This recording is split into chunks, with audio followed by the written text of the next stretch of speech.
Topic A here on WYLN, everyone. I'm Gary Perna. Today, my guest is Hazleton Area Superintendent Brian Uplinger. We're going to get an update on where things stand in the district, what's new, how the school year got going, and some information you, as parents and guardians, need to know and make sure you're aware of at all times. That's coming up here on Topic A. Don't go anywhere.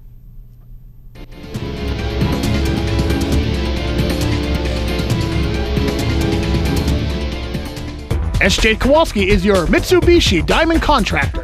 They can install a Mitsubishi electric Mr. Slim ductless heating and cooling system. Mr. Slim systems are designed to make any living space in your home inviting. You can have a different temperature control for every room in your home. The money-saving technology can save you 25 to 50% on your heating bill. For Mitsubishi, Renai, and trained comfort specialist, call S.J. Kowalski at 570-455-2600. You've seen university advertising. A student like me pitching you the same old ideas. But I'm not gonna do that. Instead, I'm gonna tell you what you can do with a Penn State degree. You can help anyone. Go anywhere. Create! And with 20 campuses to choose from, you'll always feel at home. Look, Penn State is amazing, but your best years are just beginning. Come find out for yourself. This autumn, you can fall into savings at All-American Chrysler Dodge Jeep Ram. Get fabulous fall savings during the Jeep Adventure Days. Returning lessees can lease a new Jeep Grand Cherokee Limited for just $299 a month, or lease a new Jeep Cherokee Latitude Plus 4x4 for just $189. And get 0% financing on select models. Whatever adventure you enjoy, we can get you there in a Jeep at All-American Chrysler Dodge Jeep Ram, or online at allamericanjeep.net. Do you like craft beer? Do you want to learn the right way to sample wine? How about visiting a restaurant that has a unique flavor or a crazy food challenge? These are just some of the things we'll be featuring on our show, Wine, Hops, and Road Stops. Jeff Bonomo and his co-host, Alan Giannetti, welcome you into the world of craft beer, great wine, and good food. Wine, Hops, and Road Stops.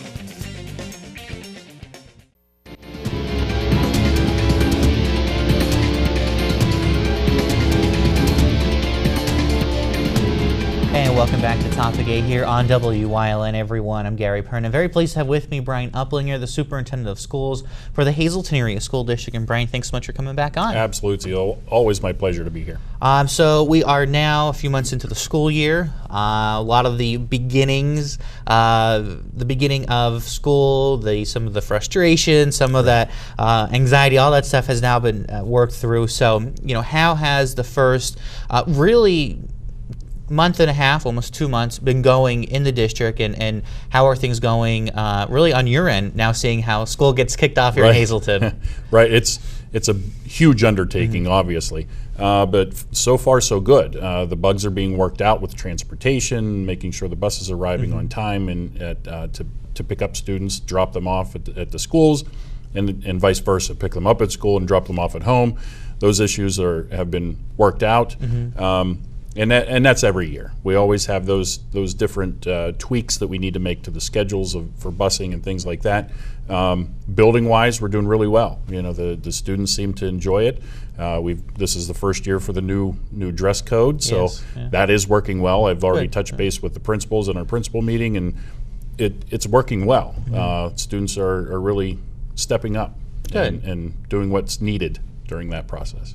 And I know in the beginning of the year, there's a lot that goes into it. The busing, the dress code, and really there's a lot of moving parts until everything gets settled in. And I think now we're in the settled in part where I think everybody's used to everybody and we know where things are going. As far as, let's start at the high school and work our way down. The high school, the Academy Sciences Career Center, very busy buildings, a lot going on. But students now and teachers and faculty getting into the routine with all the programs that are going on. Right, most definitely. And we are closing in on the last couple weeks of our first quarter. Okay. And that'll end sometime here in October. I don't know the exact date, but it'll end up sometime in October where then it's another fresh start. We're into another quarter again. The district is moving forward. We're doing a lot of great things in all of our buildings.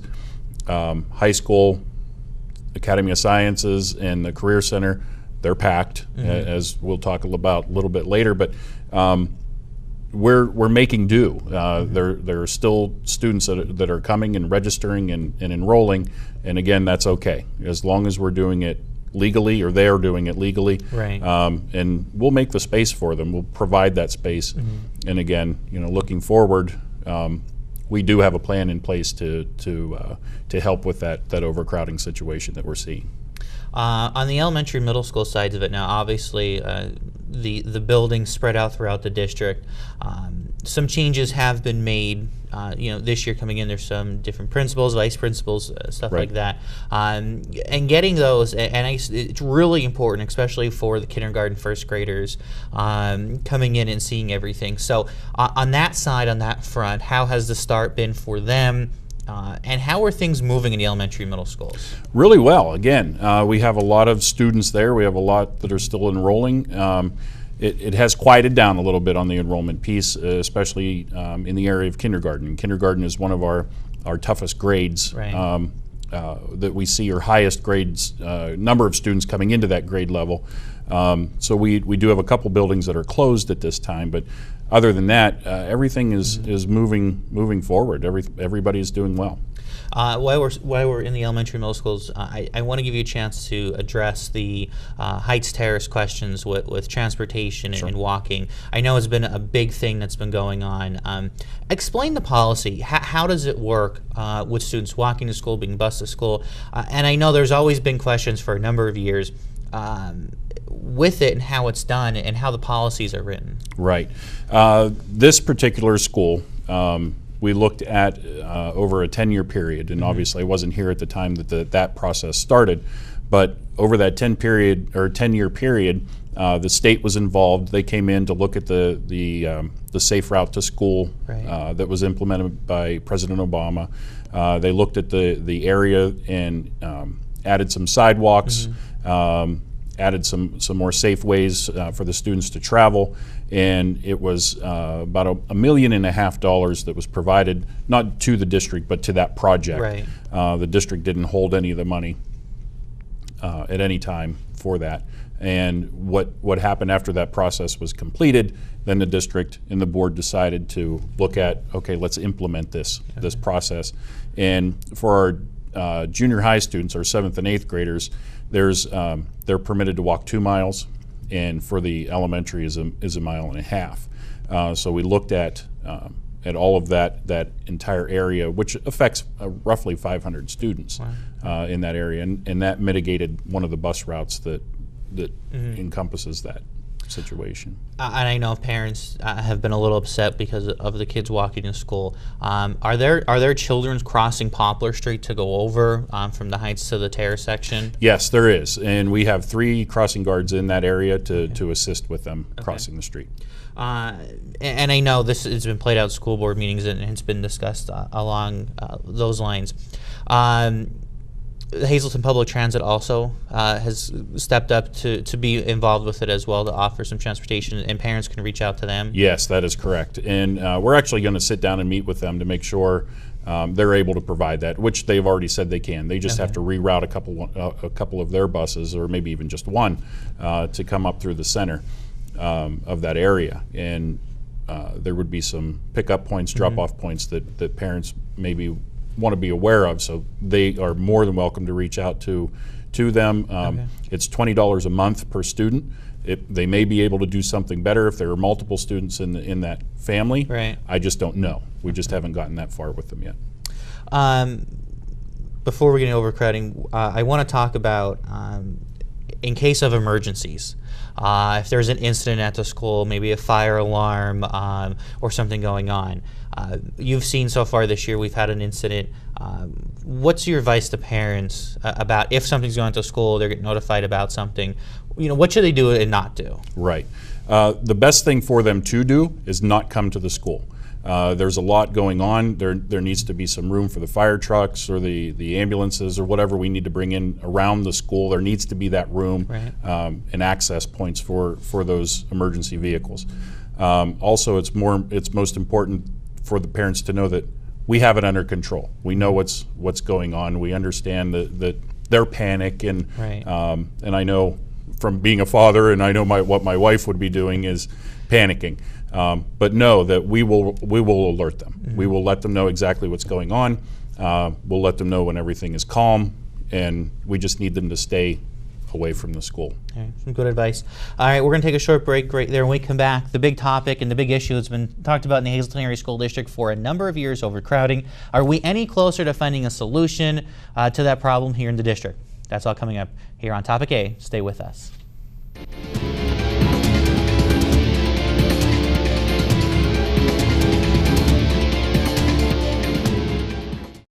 Our amazing off-premise sale was the biggest one ever. We traded over 50 retail-ready cars, trucks, vans, and sport utilities of all makes and models. And I need 31 new units to meet my monthly quota with the manufacturer. Discounts and rebates of over $10,000, payments starting at $99 a month, and interest rates as low as 0%. If you're in the market for a new vehicle, check out our website at blazehazleton.com. I've reduced all prices to an all-time low. With over 40 banks on board, we have about a 99% approval rate. Blaze Alexander, Chrysler, Dodge, Jeep, Cadillac, Buick, GMC, and Mazda. Definitely taking the deals the other guys won't. FunandLC.com is the official source to all the great things to do here and near Luzerne County. Visit our brand new website to find your fun in any PA. And be sure to check out our Facebook and Instagram pages for weekly listings of the top things to do in our area, along with free giveaways to the area's best events. Download any of our annual guides that will provide you with information on local events, outdoor recreation, arts and entertainment, and family fun and activities. Go to funandlc.com today to start finding your fun in Luzerne County.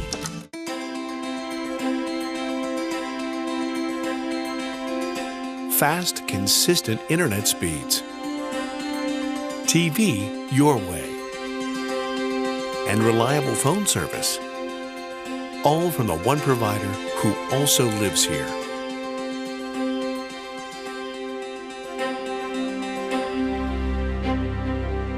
Service Electric Cablevision. Connect with us. For over 25 years, Whitetail Preserve Shooting Range, 118 Boulevard Road in Bloomsburg, has provided professionally designed skeet, trap, and sporting clay fields. All stations are handicap accessible with resident NRA certified shooting instructors on site. Packages are available to fit anyone's budget, and there is a restaurant and catering on site. The facility is also available for weddings, business meetings, bachelor parties, private parties of any kind. Call 570-384-2314. Join us this week on Let's Talk Chiropractic. You'll meet Jenna, a busy preschool teacher, an expected mom who, after having a bad experience with chiropractic, gave it one more try and has found relief with Dr. John and Dr. Stacy. Her story coming up this week on Let's Talk Chiropractic. Join us.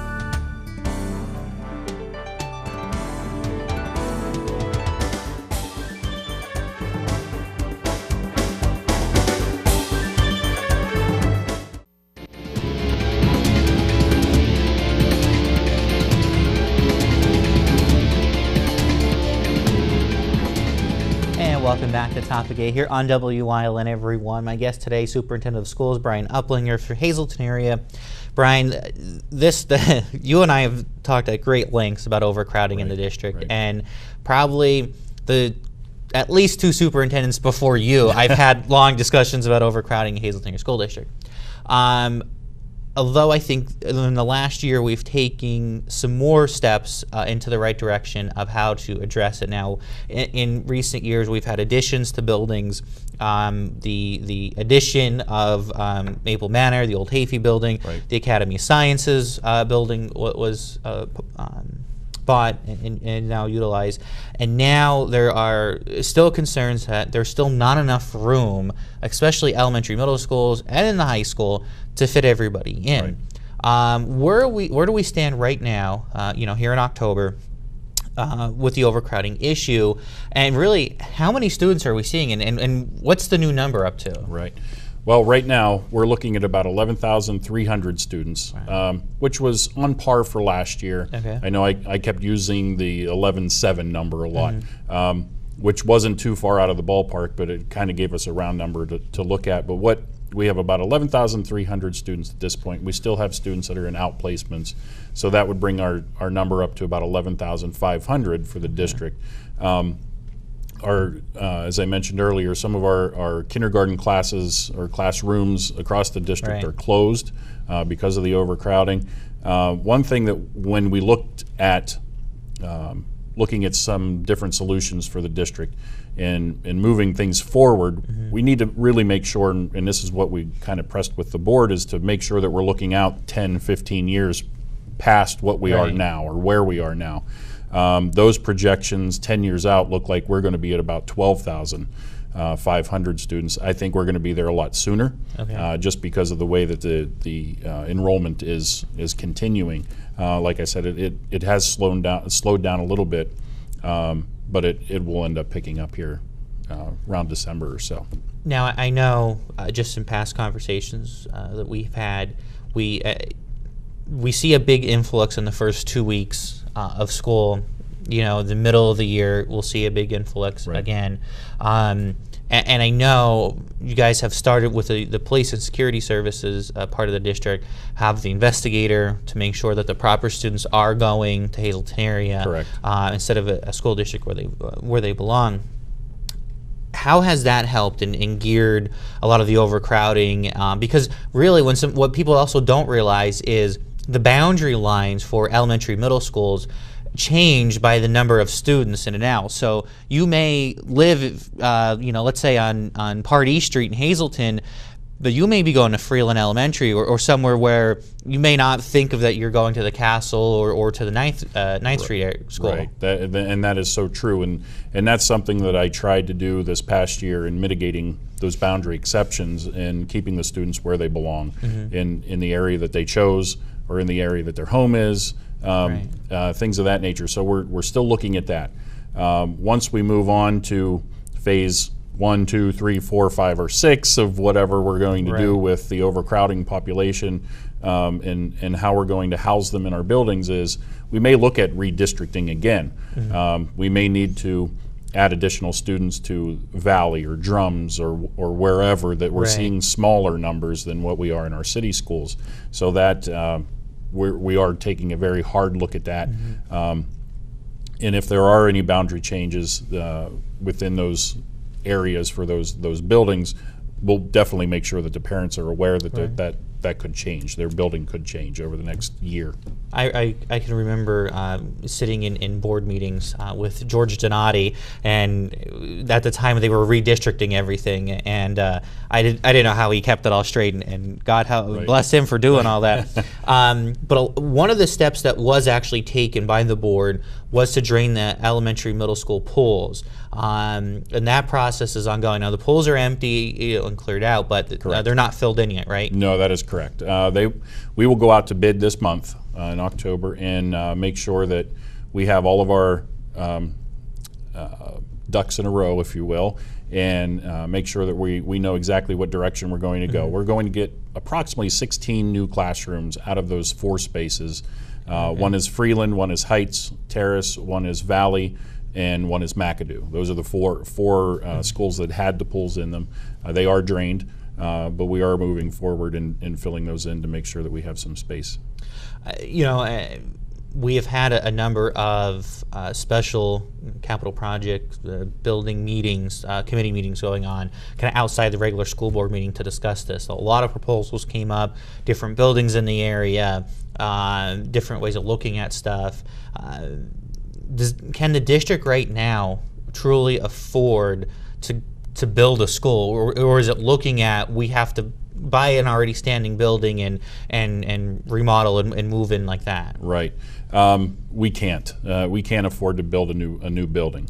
To give you an example, the old Bishop Hafey building, which is now Maple Manor, that was purchased for $5 million. Then renovation on top of that. The same with our STEM building. It was purchased for a couple $1 million, and then the amount of money that was put into it, I believe it was all said and done about $13 million to get it up and running. To build a brand new building, even if we own the property that it would be placed on, we're looking at about $50 million. Wow. So it's a huge number that the district cannot push out onto the taxpayers. And has a discussion been happening about putting additions onto buildings that are like, elementary, middle schools to high school, stuff like that? Right, yes. Those types of discussions have taken place. We've looked at the possibility of adding some more room onto the high school in certain portions of it. One of the smaller areas in that school is the cafeteria, so we'd look to add additional space on the cafeteria and maybe add additional classrooms above or below that, depending on how the architect sees the plans or the landscape in that area. So yes, that has been discussed as well. It's unbelievable for the last 8-10 years that we've been discussing this topic, and there still seems not to be a golden answer or finding the golden key. I mean, all the way back to putting kids back into the castle with that whole project. So this has been ongoing, and it seems to be an ongoing issue. We're going to take a short break here. We'll be right back on Topic A. Stay with us on WYLN.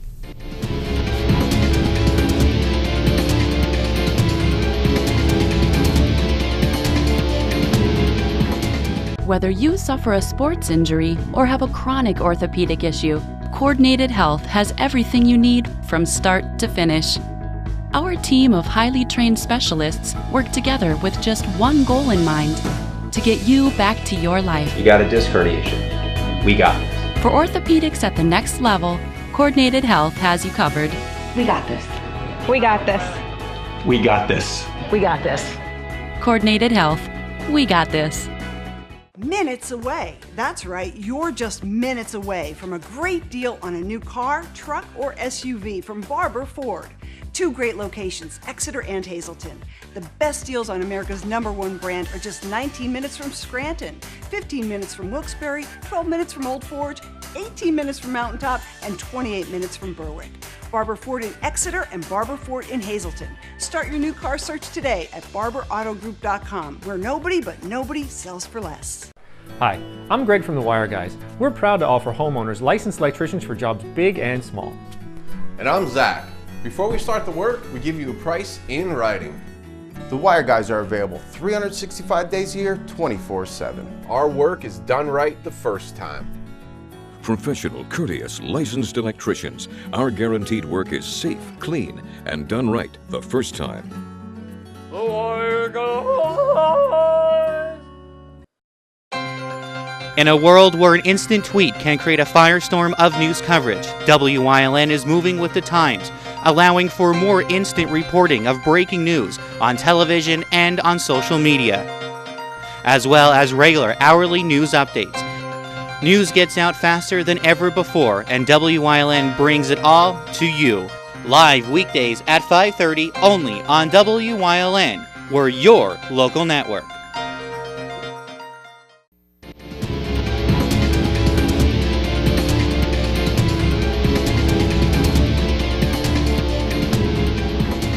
Welcome back to Topic A here on WYLN, everyone, and we're continuing our discussion about the Hazleton Area School District. Brian, we're talking about overcrowding. We've talked about some of the new proposals that are out there, putting additions on the buildings and everything like that. Elementary, middle schools, pools are drained. We're waiting to see where that goes. And your best estimate, do you think anything would be able to be done to alleviate overcrowding this year, or are we stepping everything up for next school year? Yeah, the only thing that could happen is for this year is if there was a building that came online that was ready to move students into immediately. We just don't have that availability to us. So we are definitely looking at a 1920, 2021 type of projected outcome with the pools. The pools are going to be finished this school year, this year in probably May.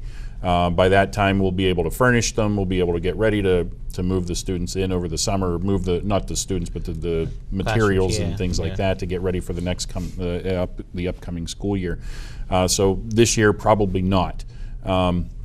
We are taking a very hard look at those students that are not attending school within 10 days, within a straight 10 days. We're permitted to drop those students. So we're taking a very hard look at those that we haven't done in the past, that will free up space. And then if someone is, okay, they've been out for those 10 days and want to come back and enroll, absolutely, you'll need to do that. You'll need to show your 3 proofs, and you'll need to go through the process again. But we are taking a very hard look at that as well. I know that this is a very large, moving, ever-changing project, and in full disclosure, and I have to say this, you know, the school district has looked at the GANS Multimedia Building, which is a WILN is a subsidiary of GANS Multimedia and Triple J. That's been part of the discussion. I know we've gotten a lot of calls about that. It is one of the buildings the district is looking at. Correct. It is not WILN TV building. It is our next door neighbor here. Just that full disclosure to put out there. There has been some rumors. They are untrue. We are here. The district is looking at our to be one of our neighbors potentially. With all of, you know, with this going on, I know this puts tremendous pressure on the administration team, on the school board, on trying to find the best option, and also to save money for the taxpayer. So, you know, where people may say this is, we've been talking about this for so long, we've been doing this for so long, but everything keeps changing. This is not something that's an easy set in stone thing. You know, the enrollment may be a little different. The ideas now may have to change to fit different things. So this is a full-fledged moving operation that changes daily. Correct. And we're not going to ever have that moment in time that it stops. The wheel keeps turning. Again, enrollment is a little bit down right now, or has slowed down, I should say, not down, but it's slowed down. We 2 weeks ago had approximately 20 students a day enrolling, 5 days a week. You do the math. I mean, that's a tremendous amount of students coming into the district. Again, like I said, we have some of our facilities that are closed, grade level wise, just because of that influx of students that are coming. That's okay. Let them come. We're here for them. We're here to educate any and all students that come into our hold. So that's okay, as long as they're doing it legally. We're there for them. We'll make sure the room is available for them. I know I've said this 100 times on this show. You couldn't pay me enough to be the superintendent of any school district or to be a school board member.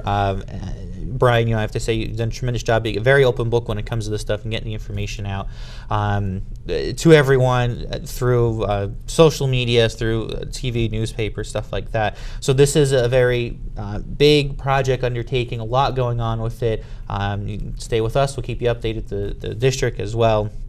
A lot going on. So Brian, my closing my closing minute here, just, you know, what you're looking forward to this year. Great school year, and I'm always looking for a great school year. All of our students here are fantastic kiddos, and we love having them. The staff is phenomenal, and I really enjoy serving as the superintendent of Hazleton area.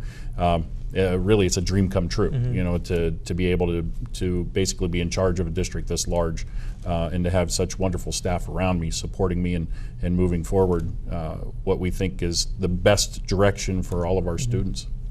All right, and again, a lot going on, and Brian, I thank you for taking the time out to come and talk with us, to update everybody what's going on. Again, you know, you're a taxpayer in the Hazleton Area School District. He has to answer to you, so school board meetings are a great place. Town meetings, when you open those up and talk to everybody.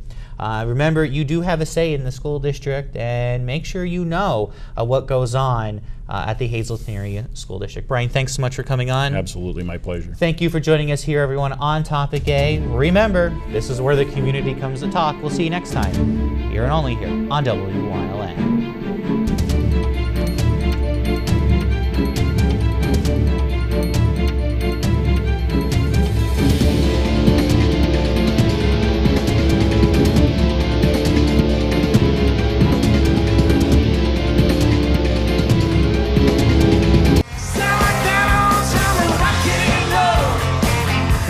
Take those old records off the shelf and start playing some old-time rock and roll. The Wiltsey Center presents Hollywood Nights, the band, a Bob Seger experience. Saturday, October 20th at 7:30 at the Alice C. Wiltsey Performing Arts Center in Hazleton. Get your tickets now, $25 in advance, $30 at the door. For more information, call 570-455-5863. Hollywood Nights, October 20th at the Wiltsey Center in Hazleton.